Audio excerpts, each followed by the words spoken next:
के बारे में लास्ट लेक्चर में हमने बात की थी। फ्यूचर टेंस की first kind future indefinite tense के बारे में, ठीक है। और आज इसकी सेकंड काइंड के बारे में हम बात करेंगे, फ्यूचर कंटिन्यूअस टेंस, जिसको उर्दू में कहा जाता है फेल मुस्तकबिल जारी, ठीक है। नाम से ही शो हो रहा है कि मुस्तकबिल जारी, कोई ऐसा काम जो मुस्तकबिल में होना है और जारी होना है।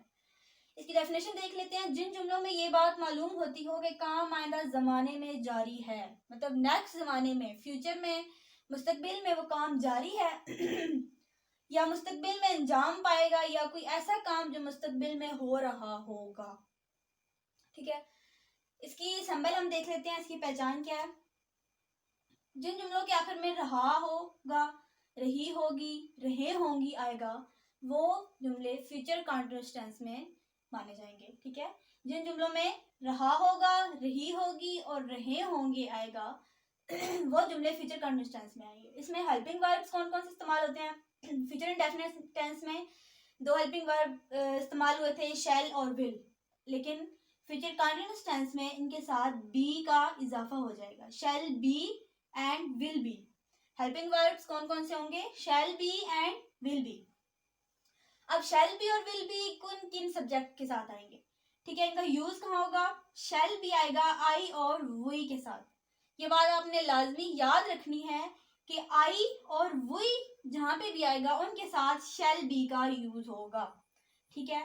और विल भी आएगा, he, she, it, you, they, singular, plural names हो गए, जो जितने भी आएंगे जुमले उनके साथ विल भी होगा। लेकिन जहां पे भी आई आ गया या फिर वो वही आ गया, वहां पे शैल भी यूज हो जाएगा। इसके बाद हम बात करते हैं फॉर्म ऑफ वर्ब की, कि इसमें फॉर्म ऑफ वर्ब कौन सी यूज होगी।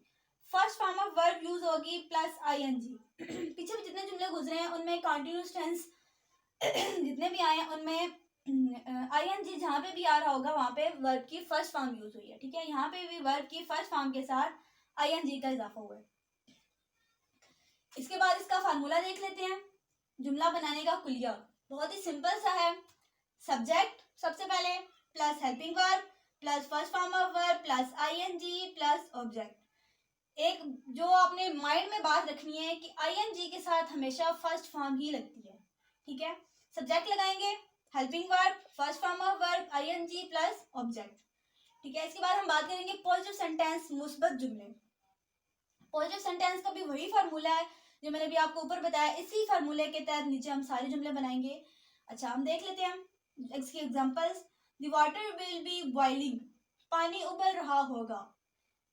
सबसे पहले हम देखते हैं फार्मूला, फार्मूले के तहत ये कैसे बना है, ठीक है। सब्जेक्ट, फिर हेल्प, सब्जेक्ट यूज हुआ द वाटर, ठीक है। फिर इसके बाद helping verb will be, first form of verb use boil plus ING. कुछ में ऑब्जेक्ट यूज होता है और कुछ में ऑब्जेक्ट यूज नहीं होता, ठीक है। इसके बाद दूसरा आपने देखा पानी उबल रहा होगा, जुमले के लास्ट पे रहा होगा आया है। यहाँ पे देखें आईएनजी का इजाफा हुआ है। आईएनजी मतलब रहा का मतलब, ये आईएनजी जहाँ पे होगा उसका मतलब ये है कि ये जो सेंटेंस है वो किसी कंटिन्यूअस टेंस का में आ रहा है, ठीक है। इसके बाद we shall be breaking the sticks, हम छड़ियां तोड़ रहे होंगे। अब यहाँ पे देखें वही के साथ क्या आ गया है? Shall be. इसके बाद breaking first form, break first form plus ING, the sticks object, ठीक है। He will be flying the kite, वो पतंग उड़ा रहा होगा। अब देखें ही के साथ विल बी का इस्तेमाल हुआ है। वही यहाँ पे आया है तो शैल बी का इस्तेमाल हुआ है, लेकिन ही यहाँ पे आया तो विल बी। इनको आपने याद कर लेना है कि शैल बी किन के साथ यूज होगा और विल बी किन के साथ यूज होगा, ठीक है। जो मेन गलतियां लोग बच्चे कर जाते हैं उनको ये बात नहीं पता होती कि ये हेल्पिंग वर्ब जो है वो किन किन सब्जेक्ट के साथ यूज हो रहा होता है, ठीक है। नेक्स्ट हमारे पास है आई शैल बी हेल्पिंग यू, मैं तुम्हारी मदद कर रहा हूँगा। अब देखें यहाँ पे आई यूज हो गया तो इसके साथ शैल बी यूज हुआ है, ठीक है। इसके बाद she will be washing clothes, वो कपड़े धो रही होगी। We shall be preparing tea, हम चाय बना रहे होंगे। आई शैल बी गोइंग, मैं जा रहा हूँगा, ठीक है। यहाँ पे जितने भी जुमले हैं फ्यूचर कंटिन्यूअस टेंस के, उनमें सब में विल बी का यूज कहाँ पे हुआ है और शैल बी का यूज कहाँ पे हुआ है, ये आप लोग देख लें। अच्छा, अब हम बात करते हैं नेगेटिव सेंटेंसेस की, मनफी जुमले, ठीक है, जिनमें नॉट का यूज होगा। इसका फार्मूला हम देख लेते हैं। सबसे पहले यूज होगा सब्जेक्ट, इसके बाद शैल, इसके बाद विल, फिर नॉट, फिर be plus first form of verb plus ING plus object. अब हम नॉट का यूज कहाँ पे हुआ? शैल और विल, शैल बी और विल बी के दरमियान में, मतलब नॉट शैल विल के दरमियान में आ जाएगा। विल अगर शैल बी है तो शेल यूज होगा, इसके बाद नॉट यूज होगा, इसके बाद भी यूज होगा, इसके बाद first form of verb plus ING और ऑब्जेक्ट। इसके हम एग्जांपल्स देख लेते हैं। He will not be attacking, वो हमला नहीं कर रहा होगा। ठीक है, अब यहाँ देखें ही सब्जेक्ट है, विल यूज हुआ, इसके बाद नॉट यूज हुआ, इसके बाद भी यूज हुआ, इसके बाद अटैक वर्ब की फर्स्ट फॉर्म है और इसके बाद आईएनजी। ठीक है, इसके बाद आ जाता है हमारे पास I shall not be killing the snake, मैं सांप को नहीं मार रहा हूँ। अब देखें यहाँ पे आई यूज हुआ तो इसके साथ शेल यूज हुआ, ऊपर ही यूज हुआ तो इसके साथ विल यूज हुआ था। पीछे मैंने आपको बताया था कि जहाँ पे आई वही होगा उसके साथ शेल यूज होगा और बाकी जितने भी सब्जेक्ट होंगे उनके साथ विल यूज होगा। आई सब्जेक्ट हो गया, शेल इसके बाद नॉट, फिर बी, फिर किल जो है वर्ब की फर्स्ट फॉर्म है प्लस आईएनजी। ठीक है, इसके बाद द स्नेक ऑब्जेक्ट हो गया। Amna will not be playing, Amna नहीं खेल रही होगी। We shall not be running, हम दौड़ नहीं रहे होंगे। I shall not be reading, मैं पढ़ नहीं रहा हूँगा। Sana will not be telling a lie, Sana झूठ नहीं बोल रही होगी। अब देखें यहाँ पे आई यूज हुआ, वी यूज हुआ, साथ में शेल यूज हो गया, या आमना या सना सब्जेक्ट के नेम है। ठीक है, या ही यूज हो जाता है या दे यूज हो जाता है, उनके साथ हम लोग विल यूज करेंगे। ये था हमारे पास नेगेटिव सेंटेंस। नेक्स्ट हम बात करते हैं सवालिया जुमले, इंटरोगेटिव सेंटेंस की, जिनमें क्वेश्चन मार्क का इस्तेमाल होता है। ठीक है, इसमें इसका फार्मूला क्या है, सबसे पहले हेल्पिंग वर्ब आएगा, फिर सब्जेक्ट, फिर बी, फिर first form of verb ING plus object plus question mark. इसमें मेन बात क्या है, जो हेल्पिंग वर्ब है, ठीक है, शैल या विल, वो जुमले के स्टार्ट में आ जाएगा, इसके बाद सब्जेक्ट यूज होगा और बी सब्जेक्ट के बाद यूज होगा। ठीक है, हेल्पिंग वर्ब शैल या विल सब्जेक्ट से पहले और बी सब्जेक्ट के बाद में यूज होगा। इसके बाद first form of verb ING plus object और क्वेश्चन मार्क। एग्जांपल इसके देख लेते हैं। Will you be bringing the books, क्या तुम किताबें ला रहे होगे। अब यहाँ देखिए यूज इस्तेमाल हुआ है तो हमने विल यूज किया, विल हेल्पिंग वर्ब, इसके बाद subject plus be, bring verb की फर्स्ट फॉर्म है, और plus ING plus the books object and last पे question mark. Shall we be swimming, क्या हम तैर रहे होंगे। Will he be travelling with fear, क्या वो खौफ से कांप रहा होगा। Will he be reading in the garden, क्या वो बाग में पढ़ रहा होगा। अब यहाँ आप चेक करें, यू यूज हुआ तो उसके पीछे विल इस्तेमाल हुआ, वो यूज हुआ तो शैल, ही के साथ विल।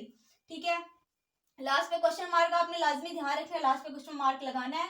और बी का यूज आपने मेन चीज क्या देखनी है कि बी का यूज कहाँ पे हो रहा है। ठीक है, जो नेगेटिव सेंटेंसेस में उनमें नॉट का यूज कहाँ पे हुआ था, विल बी के दरमियान में नॉट यूज हुआ था, और यहाँ पे विल यूज होगा, इसके बाद सब्जेक्ट, इसके बाद भी यूज होगा। ठीक है, ये था हमारे पास नेगेटिव सेंटेंस।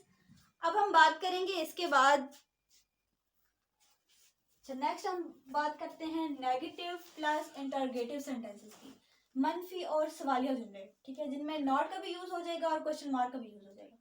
इसका फॉर्मूला हमारे पास क्या है, सबसे पहले helping verb plus subject plus not plus be plus first form of verb plus ING plus object and last पे क्वेश्चन मार्क। इसमें आपने जो मेन बात याद रखनी है, हेल्पिंग वर्ब विल या फिर शैल जुमले के स्टार्ट पे आ जाएगा, सब्जेक्ट से भी पहले आ जाएगा, और दूसरी बात सब्जेक्ट के बाद नॉट आएगा और नॉट के बाद बी आएगा। ठीक है, बाकी जुमला उसका वही है जैसा कि इंटरोगेटिव सेंटेंस में था। अच्छा, इसके एग्जांपल देख लेते हैं। Will Aamna not be playing, क्या आमना नहीं खेल रही होगी। अब देखिए यहाँ पे आमना का लफ्ज यूज हुआ है, आमना एक सिंगुलर सब्जेक्ट है। ठीक है, सिंगुलर सब्जेक्ट मैंने आपको बताया था, सिंगुलर हो या प्लूरल हो उसके साथ विल का यूज होगा। सबसे पहले हेल्पिंग वर्ब यूज हुआ, will plus subject, Amna subject है, फिर नॉट, फिर बी, फिर play first form of verb है plus ING plus question mark. ठीक है, will he not be going, क्या वो नहीं जा रहा होगा। ठीक है, इसके बाद हमारे पास आ जाता है use of WH words, why, when, who, where, how. इन जुमलों को WH वर्ड्स बोला जाता है, या फिर ये भी हम बोल सकते हैं कि डबल इंटरोगेटिव सेंटेंस है। ठीक है, डबल इंटरोगेटिव सेंटेंस का क्या फॉर्मूला है हमारे पास, सबसे पहले WH वर्ड आएंगे, या WH वर्ड में ये सारी चीजें आ जाती हैं। ठीक है, WH वर्ड्स आएंगे plus helping verb plus subject plus be plus first form of verb plus ING plus object and last पे क्वेश्चन मार्क। एग्जांपल इसके देख लेते हैं। When will she be swimming, वो झूला कब झूल रही होगी। अब देखिए यहाँ पे WH वर्ड जुमले से हेल्पिंग वर्ब से भी पहले आ गया है। ठीक है, व्हेन हेल्पिंग वर्ब से भी पहले यूज हो रहा है, इसके बाद हेल्पिंग वर्ब यूज हो रहा है, इसके बाद सब्जेक्ट और सब्जेक्ट के बाद भी। ठीक है, विल यूज होगा, दरमियान में सब्जेक्ट और इसके बाद भी यूज होगा, इसके बाद first form of verb plus ING फिर question mark. Why will he be changing his clothes, वो अपने कपड़े क्यों बदल रहा होगा। ठीक है, ये भी इसी जुमले के तहत हो गया। तो ये था हमारे पास फ्यूचर कंटिन्यूअस टेंस।